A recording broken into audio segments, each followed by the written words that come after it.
नमस्कार, मैं एस्ट्रोलॉजर श्री सुमुख। स्वागत है आप सभी का एस्ट्रो यूनिवर्स चैनल पे।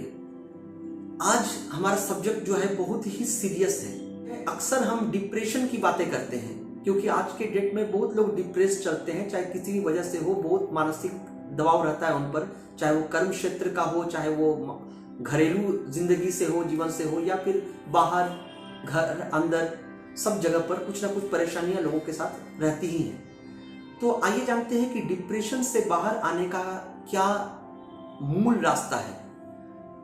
कई लोग आपको ये बताते हुए नजर आएंगे, बताते हुए आप सुनेंगे भी कि वो बताएंगे कि आप जीवन में डिप्रेशन अगर है तो आप मेडिटेट करें। अरे भाई, मेडिटेट कैसे करे वो इंसान जो ऑलरेडी ट्रबल में है, वो अपने नॉर्मल प्रॉब्लम को सॉर्ट आउट नहीं कर पा रहा है। आप उनको सजेशन या एडवाइस दे रहे हैं कि वो मेडिटेट करें। मेडिटेट करना कोई बच्चों का खेल नहीं है। मनुष्य का मन इतना चंचल होता है कि चंद्रमा जो है वो 54 घंटे में एक राशि परिवर्तन कर जाती है, और उस राशि परिवर्तन में 3 नक्षत्र आते हैं और एक एक नक्षत्र का 4-4 पद होता है। तभी 27 नक्षत्र आते हैं एक 12 राशि की जब चंद्रमा परिक्रमा करता है तब। तो सोचिए वहां कैसे कोई मन को शांत कर ले। कहा जाता है ना, मन रे तू काहे ना धीर धरे। यह आसान नहीं है, मन धीर नहीं धर पाता। तो कैसे आप मेडिटेट करें, कैसे डिप्रेशन से बाहर आए। अक्सर आपको कुछ प्रवचन देने वाले गुरुजी हैं, वो बताते हुए नजर आएंगे कि क्या लेकर आए थे क्या लेकर जाओगे, सब कुछ यही रह जाएगा। या फिर भगवान को चढ़ाने का आपको वो ऑफर देंगे कि आप इतने रुपए का चढ़ावा दीजिए, तब जाकर के भगवान तुष्ट होंगे, आप पर खुश होंगे, कृपा बरसेगी उनकी। सर्वप्रथम मैं आप लोगों को सटीक जानकारी दे दूं कि शायद वो लोग भूल गए हैं कि ज्योतिष शास्त्र में एक बहुत बड़ी बात कही गई है ऋषि मुनियों द्वारा हजारों हजार वर्ष पहले। वो क्या है? प्रारब्ध। प्रारब्ध का मतलब यह है कि पूर्व जन्म में आप क्या कर्म कराए थे, अच्छा और बुरा, उसके बेसिस पर ही हमें अगला जन्म प्राप्त होता है। और वहां से जो वो भाग्य है, जिसको डेस्टिनी कहते हैं, वो पूर्व निर्धारित होता है।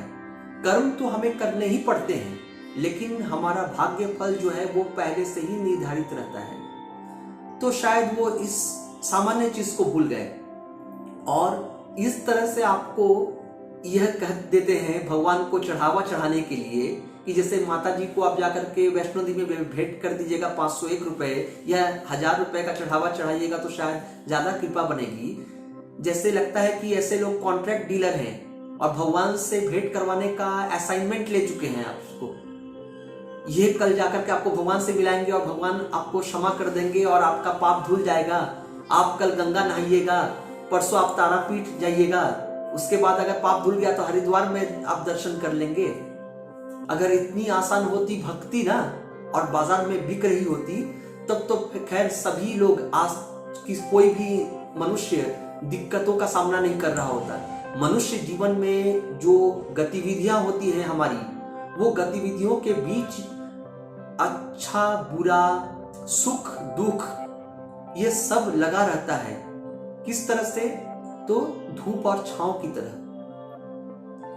तो ये पल हमें फेस करने ही होते हैं। अगर कोई आपको ये सिखाए कि आप चढ़ावा दीजिएगा तो इससे बेटरमेंट आएगा, तो मैं एक सवाल आप लोगों पर छोड़ता हूं। मुझे ये बताइए कि फिर इतने ज्ञानी मनुष्य जो पृथ्वी में आए हैं, रामकृष्ण ठाकुर, उन्होंने विवेकानंद जी को ज्ञान दिया था। विवेकानंद जी ने बताया था कि मनुष्य अपने जीवन में सफलता अपनी ताकत से, अपने कर्म से फेस लेकर के आता है।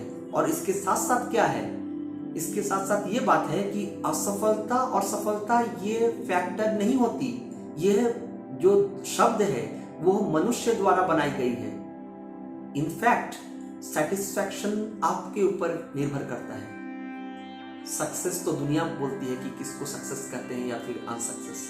आप अगर संतुष्ट हैं अपने कर्मों से, आप अगर अपने कर्म के प्रति फुली डेडिकेटेड हैं और उसमें अगर आप में रचनात्मक सोच है, तो आप जरूर धैर्य के साथ आगे बढ़ते रहें। आपको सफलता बिल्कुल मिल करके रहेगी और वहां कोई डिप्रेशन का नामो निशान नहीं रहेगा। ये डिप्रेशन जो है वो हम अपने सोच से ही तैयार करते हैं।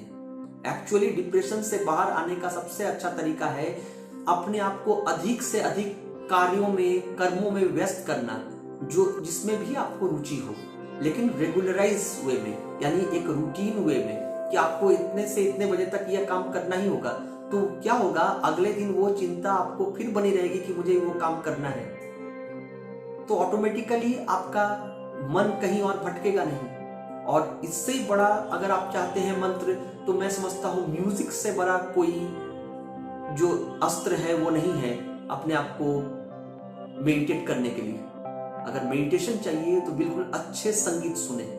अच्छे संगीत मतलब पुराने दिनों के संगीत जिसमें मतलब हो, गाने का एक अर्थ हो, और वो संगीत सुनने में, जिसको कहते हैं ना, संगीत का अर्थ क्या होता है, अच्छे संगत से बना हुआ चीज उसे संगीत कहते हैं। यानी गीत जिसमें संग हो लोगों का, यानी सुसंगति से बना हुआ जो गीत हो उसे संगीत कहते हैं। तो संगीत सबसे अच्छा रेसिड्यू है और इसके साथ वर्क भी है। कर्म प्रधान बनिए और ऑटोमेटिकली आप में डिप्रेशन का छाया कहीं भी नहीं नजर आएगा। आहिस्ते आहिस्ते डिप्रेशन कहाँ जाएगा आपको खुद पता नहीं होगा।